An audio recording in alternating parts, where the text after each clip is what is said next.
जय हिंद दोस्तों।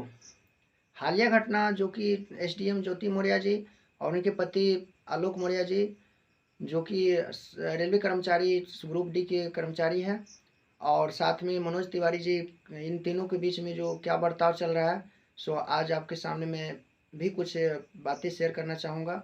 सो आप मेरी बातों में कहाँ तक सहमत है, आप ज़रूर नीचे कमेंट कीजिएगा।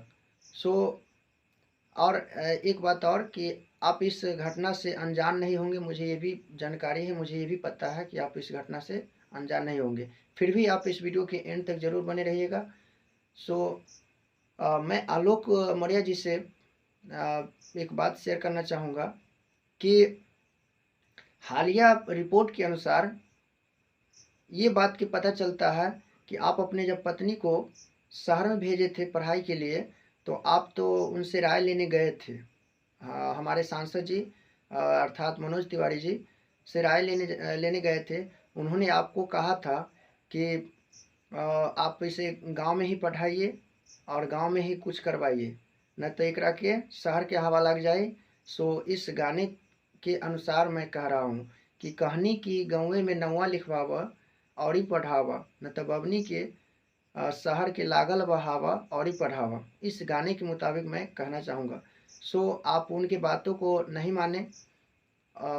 यही के खातिर अ, मनोज तिवारी जी चिल्ला चिल्ला के अभी कह रहल बाने कि हम रउआ के कहनी कि ऐसा मत करिए, एकरा के शहर मत भेजी, न तो शहर के हवा लग जाए।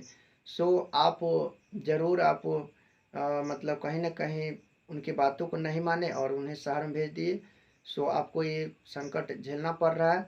सो मैं सभी लोग से हाथ जोड़कर विनती करना चाहूँगा कि आप लोग जब अपने पत्नी को शहर में भेजना चाहेंगे पढ़ाई के लिए, तो एक बार ज़रूर हमारे सांसद जी अर्थात मनोज तिवारी जी से आप सलाह लेकर के ही भेजेंगे।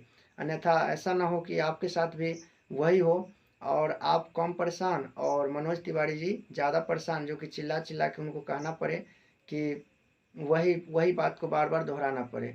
सो अभी हमको लगता है कि इससे पहले कोई इस गाने को ज़्यादातर लोग जानते भी नहीं थे, लेकिन आज के समय में हर एक इंसान के मुंह पर ये गाना थोड़ा बहुत याद हो गया है।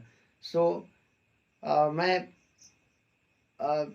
आगे एक और बात कहना चाहूँगा ज्योति मौर्य जी के बारे में। ज्योति मौर्य जी जो समाज के लिए किए हैं, समाज के लिए एक मिसाल खड़ा कर दिए हैं, और एक बहुत बड़ी बात है कि युवाओं को रोजगार देने का कार्य किए हैं। सो हमें आप पर गर्व है ज्योति मौर्य जी, जो अपने परिवार को उजाड़ कर अगले किसी अन्य परिवार को बसाने का कार्य कर रहे हैं और सभी युवाओं को रोजगार देने का कार्य कर रहे हैं। वो कैसे दे रहे हैं? सो युवा जो है, सो अभी तक कोई कोई युवा यानी सोशल मीडिया के तहत फेमस नहीं हुआ है, लेकिन आपके तहत रातों रात फेमस हो गया है, वायरल हो गया।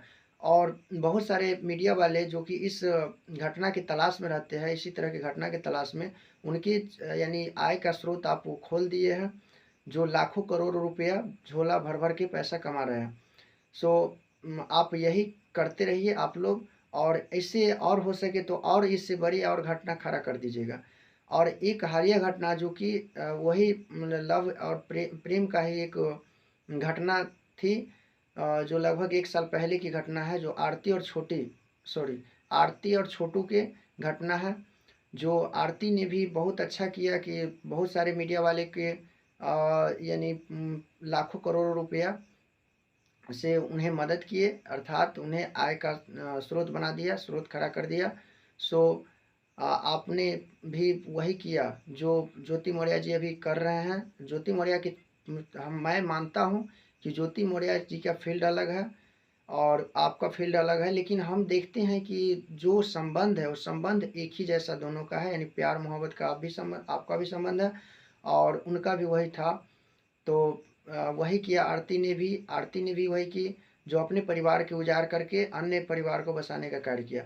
सो हमें गर्व है ऐसी भारतीय नारी पर कि ऐसी ही नारी भारत में, हमारे देश भारत में पैदा होती रहे, तो और ऐसे ही विभिन्न युवाओं को रोजगार देने का कार्य करती रहे।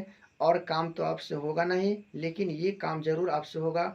अरे जिस पति जिस पति के घर आप आई थी ज्योति मौर्य जी, जिस पति के घर आप आई थी, सात फेरा के साथ और पवित्र यानी पवित्र बंधन के साथ जो कि जितने संस्कार है उसमें